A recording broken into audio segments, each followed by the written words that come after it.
জাহান্নাম সম্বন্ধে আজকে আলোচনা করব। আজকে আমরা জাহান্নাম সম্বন্ধে আলোচনা করব। আসসালামু আলাইকুম রহমতুল্লাহি ওয়া বারাকাতুহু।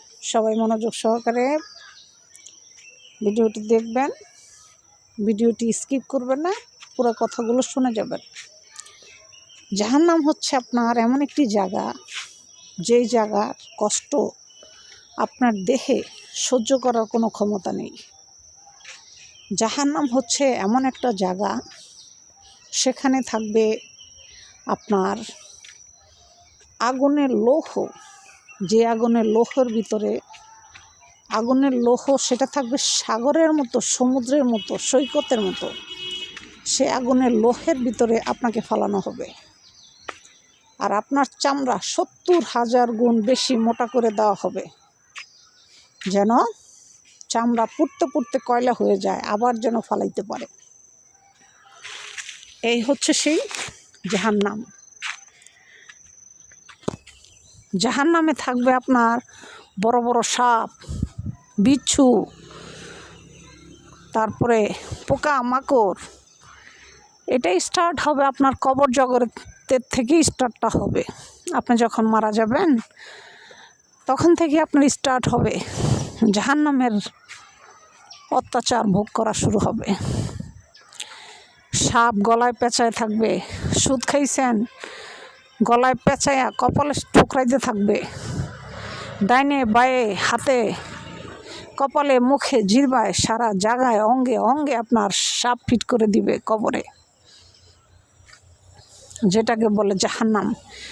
সেই জাহান্নাম আপনি দুনিয়া থেকেই দেখে যাবেন কিছুটা, কারণ যে ব্যক্তি জাহান্নামী ব্যক্তি হয় তারা দুনিয়া থেকেই কিছু জাহান্নামের নমুনা দেখে তাদের জান কবজ করানো হয়। তারা দুনিয়া থেকেই জাহান্নামের কিছু আযাব ভোগ করে তারপরে মারা যায়। আর সেই ব্যক্তি কারা?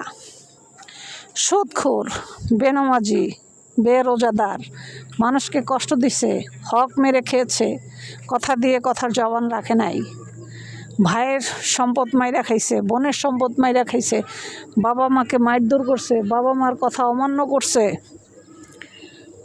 এভরিথিং সব কিছু মিলে বউর হক নষ্ট করছে, বউকে মারধর করে মানুষের কথায়।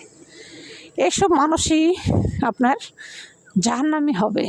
যদি তারা মৃত্যুর আগে তোবা করে মরতে পারে তাহলে তো আলহামদুলিল্লাহ, বেঁচে গেল। আর যদি তোবা করে মরতে না পারে তাহলে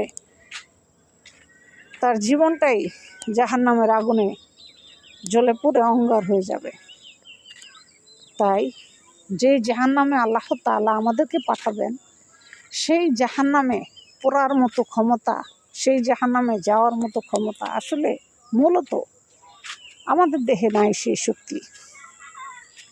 জাহান্নাম এমন একটি জায়গা, সেখানে আপনার আগুনে যখন আপনাকে ঢেলে দিবে, আপনি একদম পুইরা এমন অঙ্গার হইবেন, আড্ডিগুলা খালি বাইসা উঠবে। আপনার যে শরীরের হাড্ডি এগুলো ভেসে উঠবে, মাংসগুলো গলে পড়ে যাবে। সুদ খাইছেন, সুদের মজা পাইবেন। মানুষ থেকে টাকা আইনা মাইরা খাইছেন, সেই মজা ভোগ করবেন। আসলে আমরা দুনিয়াতে এই যে এত পাপ করি, একবার যদি একটু জাহান্নামে চিন্তা করতাম তাহলে হয়তো এই পাপগুলো আমাদের পক্ষে করা কখনোই সম্ভব হতো না। আসলে আমরা এটা ভাবি না, আমরা ভাবি দুনিয়াতে আসছি, দুনিয়া থেকে আমরা যাব না কখনোই। কিন্তু আমাদের মৌত যে আমাদের নাকের ডগায় সারাক্ষণ ঘুরতেছে, এটা আমরা চিন্তা তো আনি না। তাই জাহান্নাম এমন একটা জায়গা, যেই জায়গায় আপনাকে নিক্ষেপ করা হবে, সেটা আপনার সহ্য করার ক্ষমতা আপনার দেহে নাই। কথাটা আপনি ভালোভাবে আপনার মাথায় নিয়ে নেন।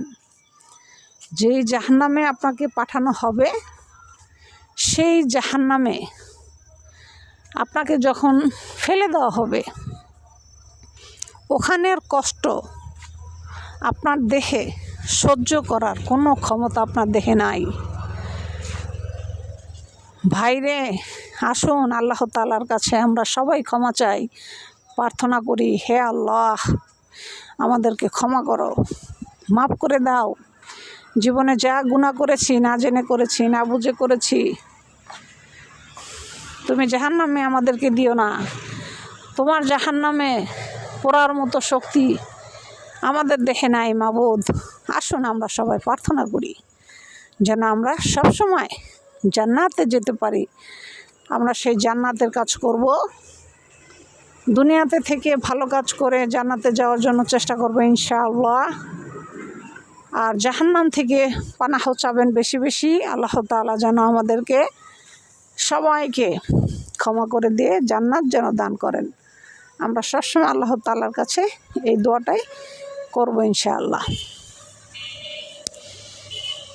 তবে জাহান্নাম হচ্ছে আপনার এমন একটি জায়গা, যেই জায়গায় আপনি আমি যায়া আমাদের দেহকে পোড়াবো সেই ক্ষমতা আমাদের দেহে নাই। তাই আসুন দুনিয়াতে একটু কম খাই আলহামদুলিল্লাহ, কম কিনতেছি আলহামদুলিল্লাহ, জুতা নাই আলহামদুলিল্লাহ, খাবার নাই আলহামদুলিল্লাহ, সব কিছুই নাই, ধরেন কিছুই নাই, শরীর দেহটা ভালো আছে, এটা তো আলহামদুলিল্লাহ বলে শুকরিয়া আদায় করে আল্লাহ তাআলার কাছ থেকে পানাহ চাই আর ক্ষমা চাই যেন আল্লাহ তাআলা আমাদেরকে ওনার রহমতে আর করুণায় আর দয়ায় আমাদের সবাইকে যেন ক্ষমা করে জান্নাত দান করুক। আসসালামু আলাইকুম রাহমাতুল্লাহি ওয়া বারাকাতুহু। সবাই জান্নাত বেশি বেশি চাইবেন। ভিডিওটি ভালো লাগলে লাইক সাবস্ক্রাইব করে চ্যানেলের সাথে থাকবেন। আপনাদের একটি লাইক আমাকে ভিডিও তৈরি করার জন্য অনেক উৎসাহিত করে। সবাই একটি লাইক অবশ্যই করে দিবেন।